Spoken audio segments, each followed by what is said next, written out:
Well, on a night when we had our worst offensive performance of the season, we had to be almost perfect defensively, and down the stretch we were anything but perfect. And it was our veterans that made one mistake after another with getting back in transition, with fouling a three-point shooter, which is insanity. So it's a very disappointing night. Give them a lot of credit for hanging in there, but this is a night where we had very little. You can go. You don't have to see it. Go.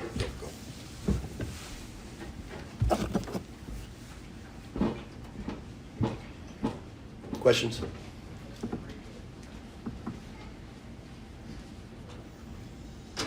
How you doing, Coach? Cal Griffin of All Things Hoops. I just want to speak about your guard play, specifically with Ian Jackson. It looks like, from the outside looking in, that the confidence is being lost. Is that a fact? Or Obviously, you haven't watched him because he's been playing really good basketball. He had a bad night tonight, especially defensively, giving up the player's strong hand, not switching at the end. So he's been playing good basketball, so obviously you haven't watched him. He just had a bad night. Okay. And he's been playing with a lot of confidence, so I don't know where you got that from. Rick, what did you make of the offenses? Why do you think you struggled? We just lost our confidence when we kept missing, and then they just wanted to feed Zuby the ball almost every time down the court because they lost their confidence.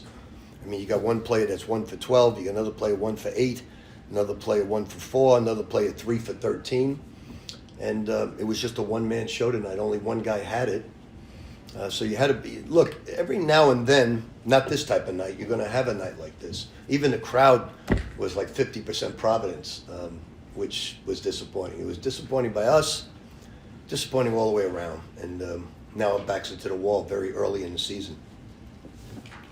Rick, when you're struggling offensively late in the game, you kind of just alluded to it, and only Zuby has it going on, but you need production from other players. Do you sense guys are ready to step into the moment and try to deliver? It was all defensive mistakes that lost us the game. All.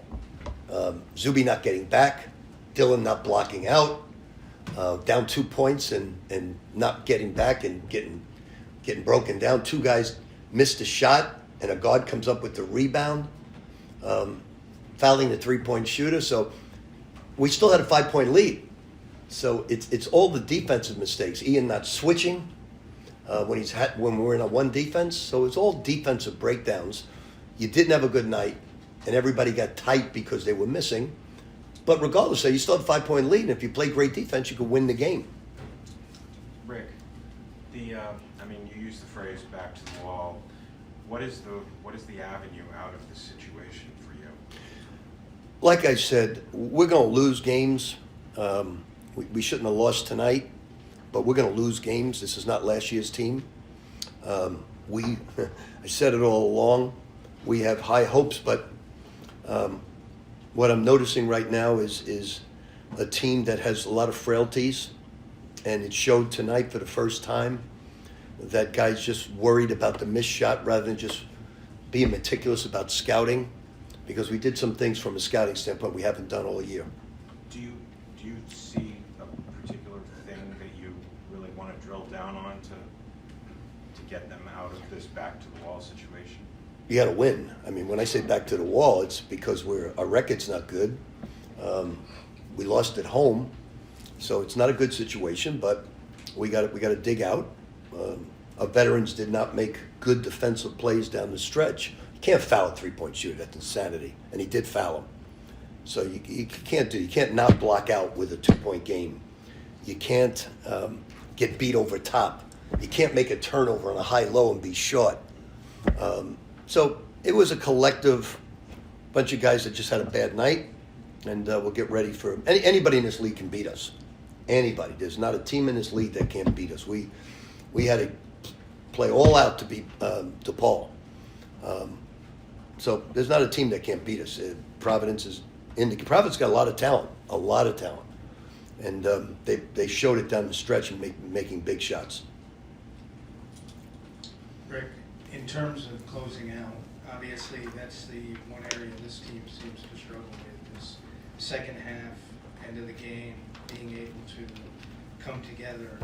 How do you recover from a game like this where it was a home loss and now go forward to Marquette? And, Well, we're not playing Marquette, we're playing Butler. Butler next. Yeah. But how do you Just get ready, prepare for Butler. The guys know they didn't play well. They've been moving the ball great. They just came off the best offensive performance of the year. And, they got very tight because they were having an off night offensively. And it filtered over to, and what I kept telling them is, defense will win this game. And we did everything wrong defensively with the game on the line, which I just mentioned. And it wasn't one person. It was everybody making a mistake. Rick, we know now that there was some consideration about maybe a mid-season acquisition. Is that like a... No, I said I didn't go for it. Yeah, I'm just wondering, is that a concept you might revisit? No, I won't revisit it. We'll shoulder it. And by the way, the guys I was looking at, I didn't think were that good. That could turn it around and really make a big difference. So, no, we'll stick with what we have, and hopefully get better.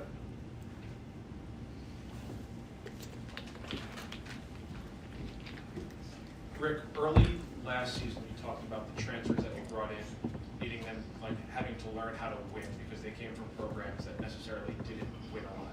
Do you sense the same thing with this year's transfers about learning how to win and close some of these games out in the second half?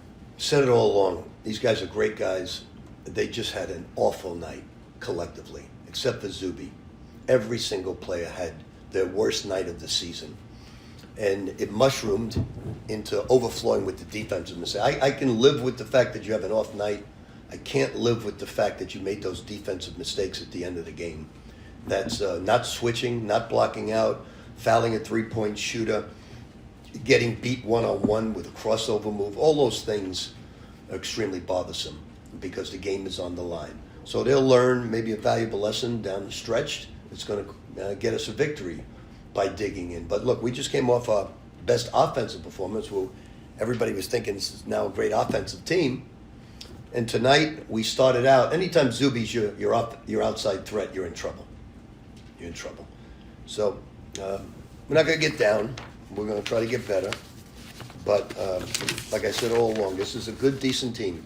They're going to play hard. Tonight they didn't play smart.